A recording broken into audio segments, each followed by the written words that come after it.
Traditional education and hyper-specialization is a way to make people subservient to the dominant paradigm or system. Study the generalized principles of nature and be a deep generalist. It's insane to think that you should know what you want to do with your life by the time you turn 18 years old. What you want to study, what career you want to pursue, how your life is going to end up. Most of the time, it's just like your parents. A job, a spouse, a mortgage, a few vacations, a few nice dinners, maybe a cat or dog, maybe some kids, maybe not because, the economy. At least that's what you're supposed to do. That's what society wants for you. But you're different. You have multiple interests. If you're anything like me, and yes, I shaved my head again, we'll talk about it in the next video, focusing on one thing is just the bane of your existence. You can't do it. You have multiple interests. You can't help yourself. You want to explore the full range of the human experience. You want to acquire as much knowledge as you can. But people in society, maybe not directly,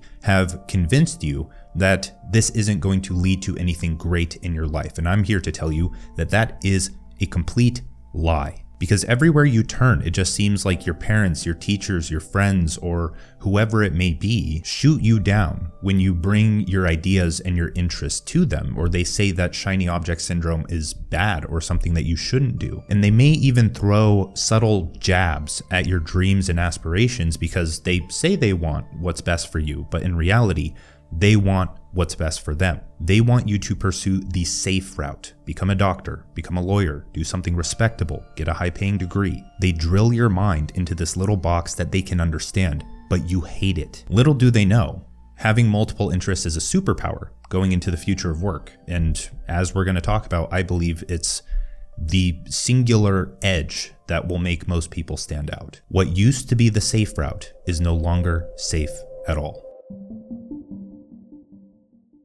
If you have multiple interests, you need to learn, one, how to differentiate yourself from everyone else, because having multiple interests, it's kind of chaotic, right? You don't know how to make sense of it and package it up in a way that is valuable, that leads to you getting something in return. So we're going to talk about the 3 differentiators right now, which is agency, taste, and generalism. And then later in this video, we're going to talk about how to turn your multiple interests into some kind of path forward in life. It could be a career, it could be a way of making an income, a way of sustaining your multiple interests, building a life that allows you to explore and understand these things and share them with other people. So let's start with this classic quote from Robert Heinlein. A human being should be able to change a diaper, plan an invasion, butcher a hog, con a ship, design a building, write a sonnet, balance accounts, build a wall, set a bone, comfort the dying, take orders, give orders, cooperate, act alone, solve equations, analyze a new problem, pitch manure, program a computer, cook a tasty meal, fight efficiently, die gallantly. Specialization is for insects. Something fun as I was reading through that. Think about how many of those can you actually do? I think I hit on quite a few,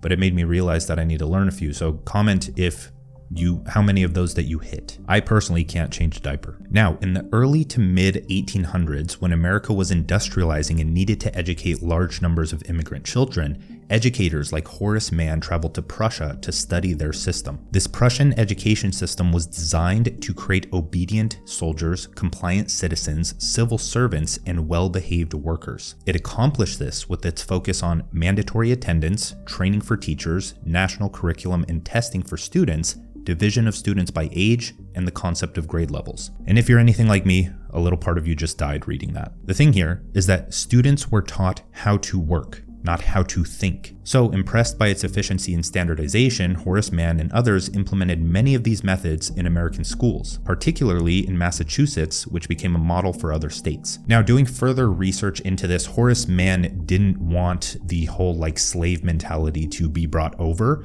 but if we just look at the school system, that's kind of a byproduct of the system itself. It doesn't matter how hard you try to avoid that. That's just the system. That's a property of the system. But there's an important point here. Since you do not fund this school system, you do not control what is taught. You're told to read this and memorize that. And if you don't, then your industrial age parents will scold you and threaten to ground you. And then you can't pursue your own interests or go hang out with your friends or explore. So you're getting double the pain. Even further, and the crazy thing about this is that this education system has to bias the bottom quintile. In other words, you are forced to learn at the same pace as the dumbest 20% of the people in the public school system, and this is extremely destructive. We don't even have to talk about that. Because if you understand how the mind works, you understand that your mind absorbs the relevant information according to the goal that is at the top of your mind. And if your goal is to get a degree and job, that's the main overarching homing mechanism for your mind that's been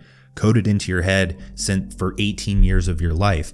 That's what you're doing, whether you want to do it or not. You're just going with it's unconscious to you, right? You don't even have to think about it, you just do it. But since you're doing that, your mind is narrowed. It has a narrow point of view. That's what a goal is a point of view. It's not something that you achieve, it's a way of viewing life. So when those goals frame what information you can even pick up, your destiny is to become replaceable because you're not going to learn the multiple interests that allow you to be free. As an example of this, if I want to start a business, I really want to start a business, that's the only thing I can think about, then everything I perceive, the conversations I have, the books that I read, even if it's some weird self-help book or fiction book, I'll pull lessons out of it that apply and help me achieve my goals.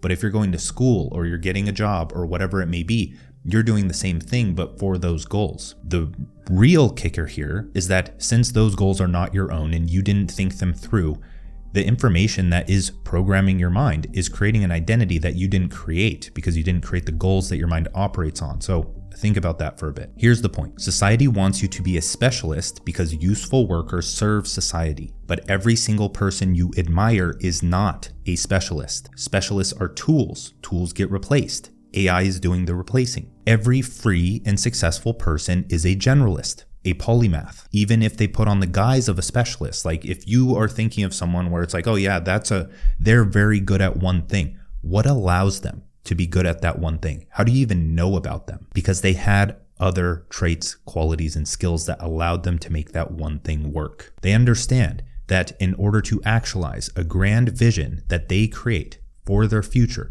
they're going to have to learn and do many things throughout their life. One path, one static, known, defined path that many people have gone down before does not cut it. But generalism alone is only one piece of this equation. We are going through a second renaissance. We have the power of Einstein and Da Vinci in our pockets. The individual, not the institution, has more power than ever to thrive with multiple interests. But still, people aren't doing anything. It doesn't matter how many interests you have. It doesn't matter how much of a generalist you are.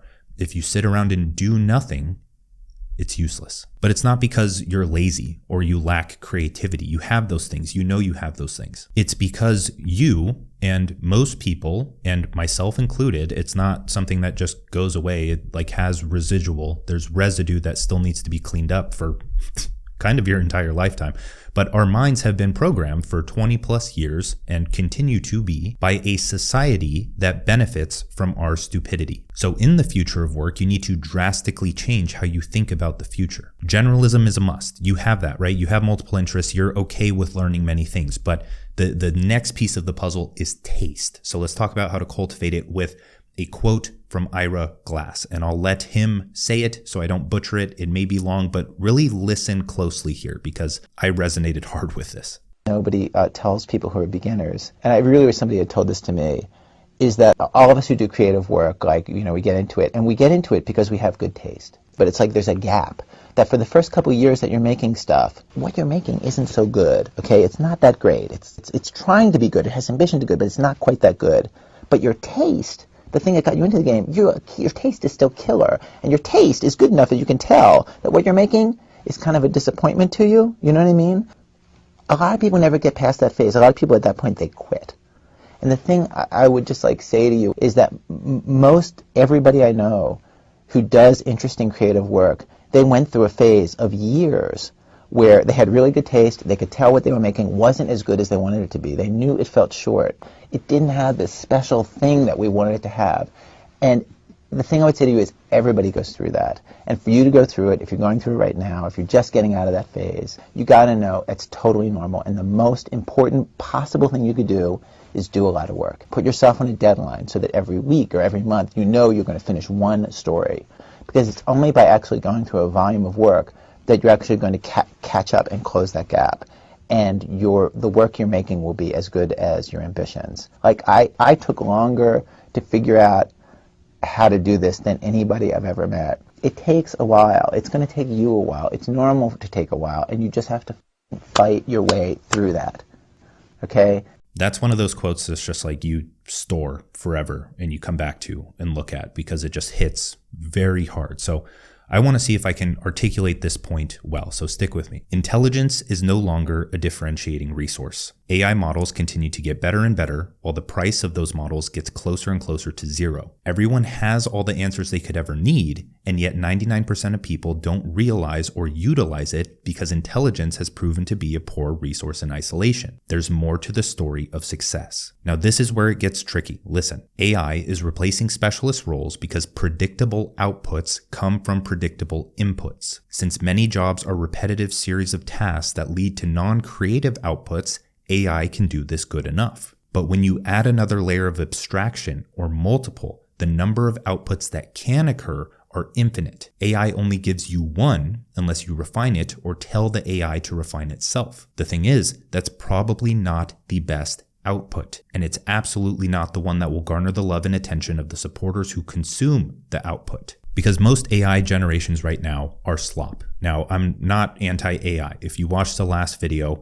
on the death of the content creator, which was a play on the death of the personal brand, both my videos, you'll understand what my viewpoint on AI actually is. I mean, we're putting it inside of Cortex. I'm not anti-AI. I'm anti-quick fix. I'm anti-outsourcing your thinking and just becoming a drooling blob of flesh. I'm anti being used by machines. I'm pro using machines. Now, it may sound like I'm repeating myself here if you've watched those previous videos, but just stick with me because we need to illustrate a point here. Let's say you want to write a book, and you can also think about building a software or designing something or any type of other creative work. Right now, you can have AI spit out a book if you want to, and you've played with AI a bit. So let's say that we want to write a book, How to Focus. So we can open up Claude Sonnet 3.5. You give it a purpose as a ghostwriter. You give it your writing style, tone, and voice. You give it the target audience. You have it create a table of contents based on pain points of that audience. For each chapter, you can have it include something like a relevant story, main insight, actionable steps, and a novel concept like time blocking. And along with that, you can go and study other books and look for patterns within them and then be like, oh, okay, this one has a metaphor. You can kind of create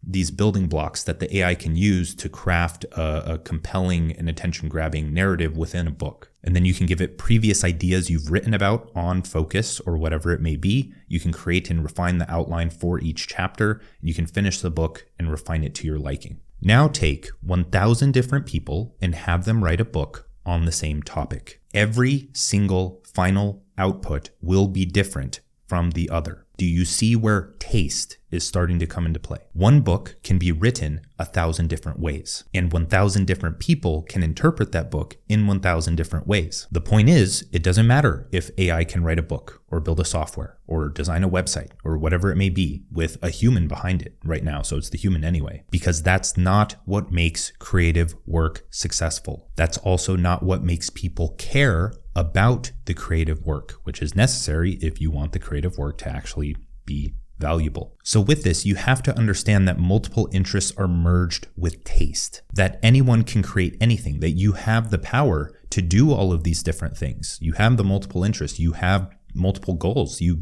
see your life going in so many different ways, and you can test and experiment with so many different ones of those now because technology has made doing things so accessible. You can embrace your nature as a generalist and tie things together with taste. But what makes a book, a brand, a software, and any other creative pursuit work is not the ability to create that thing, but how you synthesize multiple various ideas from different disciplines in a way that nobody could have thought of. A book on how to focus takes a completely different shape when you're at the pillar of it with your personal experience and you merge in something like philosophy, psychology, metaphysics, spirituality, whatever your interests are. Think about it. What's an interest? Just a random weird interest that you have. Now, think about how that can fit into a book called How to Focus, and it probably can. Are you seeing where I'm getting at here? Is that things can be created in so many different ways, but it's your multiple interests that come together to create that thing that is unique. The good thing about this is that most people had their taste blunted by schools and jobs, and since you have multiple interests, you are at a major advantage here because you didn't let school prevent you from studying beyond what was defined for you to study. You love to explore the unknown. So we have generalism, we have multiple interests, we understand taste, and I want to reiterate that you need to practice it. Like you actually have to do things in order to get that taste to come. When I first started on Photoshop, it's like, obviously I had good taste and I would see people creating things that I wanted to create, but when it came time to create them, it just didn't work. It didn't look that good. I would post it and I'd be kind of confident in it, but then over time, as you gradually learn these little tiny things, the details is where things start to stand out. That's when you start to really cultivate it, is you have to practice. Beyond generalism and taste, we need agency. And to illustrate agency, we need to illustrate employment versus entrepreneurship. Because it's sad that business and entrepreneurship have become dirty words. We have a pretty immature definition of them. And for most people, when they hear those words, their mind just starts to flood with self-doubt and alarm. They think things like, that requires a lot of money to start. I'm not talented enough to do that. Charging people for money? That sounds like a scam. I don't know how to create an LLC or do my taxes, so I'm never going to learn. Sounds boring. Now, I'm not here to talk about entrepreneurship as a role or a title or something that's reserved for talented people. I'm here to talk about what it actually is, which is a state of mind. It's a state of consciousness. The difference between an employee and an entrepreneur is the difference between low agency and high agency. In this context, high agency individuals are those who create their own goals and actively pursue them without permission from another. Low agency individuals are those who are assigned goals and pursue them because they don't have a mind that allows them to see any other option. True agency can only be developed when you blame yourself for every problem,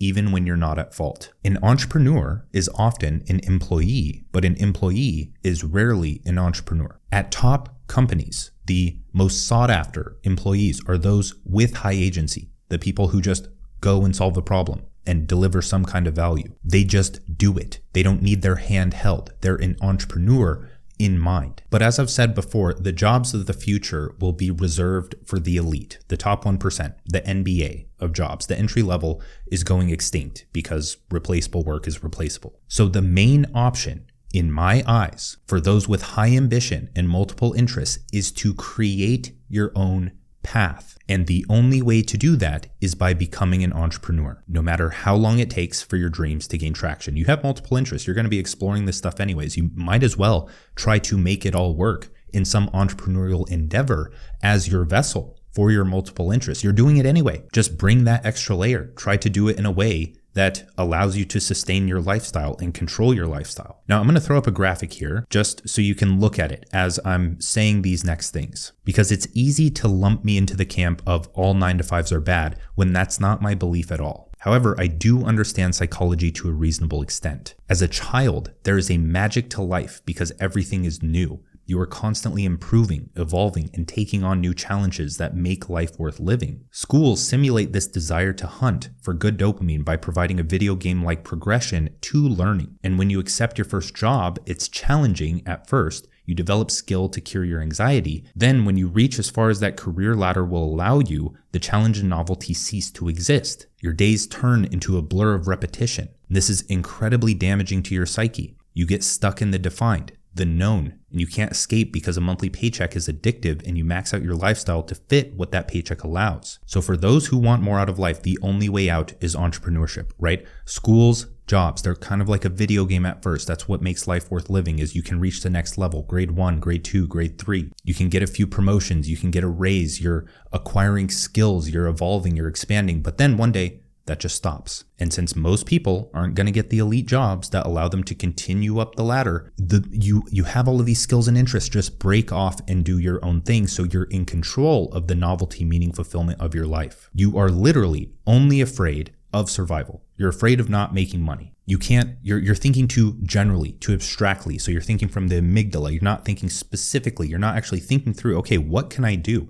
How can I actually do this? And creating a plan. A plan is a surface area for luck. It's something that evolves. It's something that brings order and clarity to the mind. And once you have a plan, then your anxiety tends to fizzle down and you start to see that you can do it. Now, obviously, don't do anything stupid, although I personally would. I quit my job. I move into places that I can't afford all the time because it forces me to stretch and grow. And most people are afraid of that because they'll sink. Okay, so we have the 3 differentiators, which is generalism, taste, and agency. Now we need to learn how to take our multiple interests and turn them into a life that we want. Or in this case, it's turning your interests into an income, because whether you like it or not, you need an income to survive in order to pursue your multiple interests full time. So if you're not okay with making money, or you're hiding the desire to make money, even though it's the lifeblood of society, then I can't help you any further. Sorry, you're probably not going to find a solution to your problem. So let's start with this. This is a little clip from Chamath. I would focus on the content creator side of things because I believe that's where the puck is going.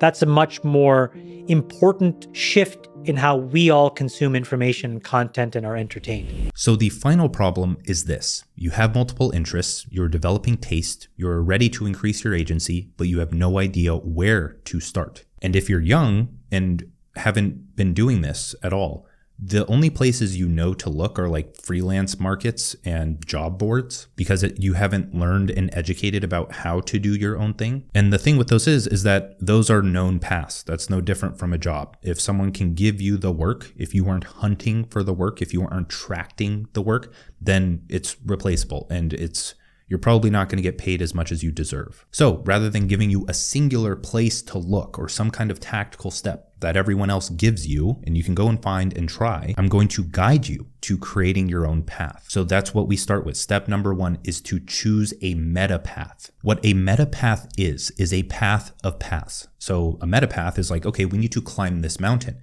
but there are multiple different ways to climb the mountain. And the way that you climb the mountain is unique. It may take longer, it may take shorter. I want to give you a meta path that anyone can take, because the greatest mistake you can make is boxing yourself into a specific model, like starting an agency business or an e-commerce business or some kind of other like niche model like Amazon print on demand. Those are great things to learn, but only to acquire relevant skills and knowledge to advance along your meta path. What I'm saying is I don't want you to operate as like, oh, I'm this agency owner and that's all I do, that's all I know. You're a CEO. You're the director of your life. And an agency could be a way of getting to that. But if it's not, then you're probably on the wrong path. Now, a better route, aside from pursuing those models, is to zoom out a layer and to view the principles that make all of those models work. Because once you understand those, you can create success in whatever you want to do, and you don't have to put a label on it. So if you want to do your own thing, you need these 3 things: a valuable product or service, a way to attract people who care, and the skill to make people care. And thanks to the internet, all of these are accessible to those with an internet connection. You can build a product or service with relative ease. You can write a book or an ebook or a guide. You can start a cohort-based course around your interests. You can build a software with AI-assisted coding and learning. You can drop ship if you want to, although I don't think that's the best model to go after, although people are doing it well. But we talked about this in a previous video, a full guide to creating your first profitable product. And those are the best options for a beginner who hasn't done anything before and wants to get the grip of creating a product and learning to monetize their interests. And if you don't have an excessive amount of money to invest in something like physical products or a physical location or whatever it may be, then digital products, media or code, media or software, podcasts, books, courses, whatever it may be, software, an app, things like that that are pretty, I would say, easy to get into. That takes a lot of skill and you still have to learn a lot. But those are what you can get into that don't really cost too much money to create. Software can get up there, of course, depending on what you want to build, but the options are there. I like media-based products first, then go into software, then go into whatever you want. So once you've launched a few media-based products around your interests, you now have data on what works and you have some money to invest. So at this point, you can take the Justin Welsh route and you can chill out with a multi-million-dollar info product business. And I'm not talking about the make money online courses. I'm talking about something more sophisticated, around your interests. You don't go to Skillshare and Udemy and think, oh, these are all just get rich quick scheme scams. No, media-based products are important. They're the education of the future. Creators are the decentralized educators. So people like Justin Welsh, that was his path. He got burnout working as an executive at a tech startup, and then he took his skills and expertise, turned it into consulting, then turned it into media-based products like courses for him, which could also be cohorts or an ebook or a book itself. And now he has time for family. He doesn't have to continue building products. They sell on their own, and he doesn't have to do any fulfillment. He can work for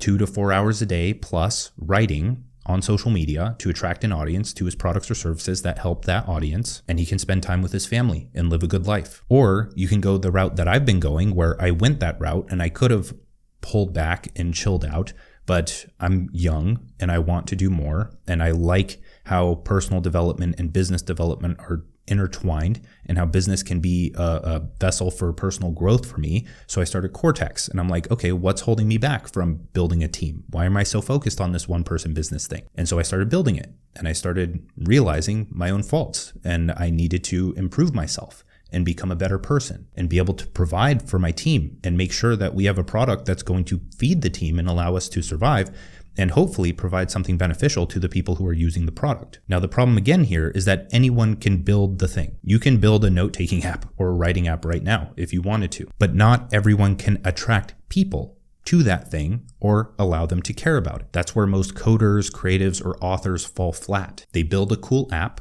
or they write a book, or they create art, but they can't get people to care. They can't get customers. But thankfully, we have the internet, and you can build an audience, and social media is the new media. You don't have to try to get on the radio or TV or a billboard. You can be like Devin Erickson, who we had a very popular podcast with on this channel, who was the author of a fiction book, Theft of Fire. He used to be a programmer, but then he thought, okay, I've wanted to write a science fiction book for my entire life. So he started writing one.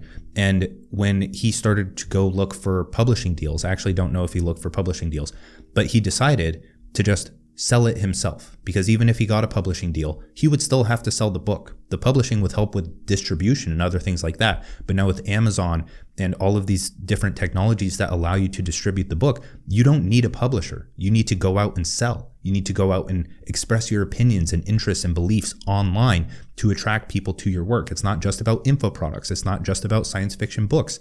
It's about music. It's about any of your multiple interests that you want to build an audience around. Being a creator is interest agnostic. It's not just about self-improvement and philosophy because you follow me and you're in an echo chamber. There are creators creating about every interest on the face of this earth, because the creator economy cannot get saturated, because being a creator is an extension of yourself. The internet is the public town square. It's us connecting with each other and removing the physical limitations of connection. Stop thinking about social media as just this app on your phone when it is the way forward. If you get caught up in the half perspective that it is all toxic, you're going to lose and you're not going to make your creative work a success. The thing is, none of this is anywhere close to being easy. That's the entire fucking point. You're going to have to learn more skills. Going to have to learn how to attract people, how to write, how to persuade, how to market, how to sell. You're the CEO. You need to learn every single skill that requires you to operate a business along with your multiple interests that you're learning. You need to become a generalist. You need to have taste. You need to be able to package up and deliver signal to attract people. You need to merge art and business, as we'll discuss. To hone in on that, you need to attract people to your interests and your creative work. In other words, you need a medium and a message. Writing and speaking are the medium. That's how you communicate with people. You either write posts, threads, newsletters, products, ads, emails, articles, etc., or you speak to a camera to get your message out to people who may benefit from it. Psychology, marketing, sales, and persuasion help form your message. You need to write or speak in a way that captures attention, articulates value, and builds trust. If you want to learn more about this, go watch the Future-Proof Skill Stack video or the $1 million Skill Stack. There's a few of them. But if you want to learn how to write, how to turn one idea into 7 days of content that allows you to attract an audience to your creative work, then consider enrolling in the Writers Bootcamp, which is a cohort for Cortex, our writing software, that we run every quarter or so. This one starts on March 4th and enrollment closes on that date. So that was long, but that's the meta path. Being a creator is the meta path. That's how you can make any business model work. You can be a creator and an agency owner. You can be a creator and a e-commerce store owner. You can be a creator and a teacher or running a cohort. You can be a creator and you can build a software. Elon Musk is a creator. All of the people that you look up to understand the power of sharing their voice and message online to attract people to their life's work. That's the meta path. So step number 2, once you're on the meta path, you need to understand that intersections are your edge. Because if everyone builds an audience, how do you stand out? Well, this is only a difficult question because you aren't your authentic self. If you were, and everyone else on this planet was, everyone would be unique. In other words, if everyone were to become a creator and all of those creators were their authentic self, meaning they solved their own problems and sold the solution, then we would enter some form of a digital tribal era. It would be composed of small, self-sustaining tribes that would form, and each person in it would be able to help others within that tribe with their own uniqueness. This is already happening. You don't need a lot of followers. You need a few hundred people who support your work and need what you offer. You really don't need a lot of followers in order to just replace the income that you want to make or live a decent life or make your enough amount of money. If you want to take it further, then you have the agency to do so, but you don't have to. I'm not saying that everyone here is going to gain 1 million kajillion subscribers. I'm saying that everyone can have enough to sustain the life they want. The other thing is that with followers, with how social media works, a lot of people aren't in the game, so they don't understand how it works. But the internet, it evolves. A few hundred people follow you, and then after 4 or 5 months, they stop. They take a break. And by that time, a few hundred more are following you, and then they stop and take a break. My audience probably isn't 4 million plus people. It's probably maybe 100,000 people that listen to me consistently. And that's more than I need personally, but I'm not gonna like chop myself off from creating things that people like and coming to watch that thing. So the thing is you evolve, your tribe evolves. The internet is a constant flow of attention, and if you aren't in it, your creative work doesn't make it. The problem is that we conform, we copy other people, we lack vision for a future and the agency to make it a reality. So here's what I want you to do to discover your uniqueness. First is write out your story. Where were you a few years ago? What was your mindset then? What was the major turning point? What skills did you learn? Where are you now? Can you help others do the same? Second is write out 10 to 20 interests. Pull out a notebook and write down 10 to 20 things you love studying, want to study, or are slightly interested in.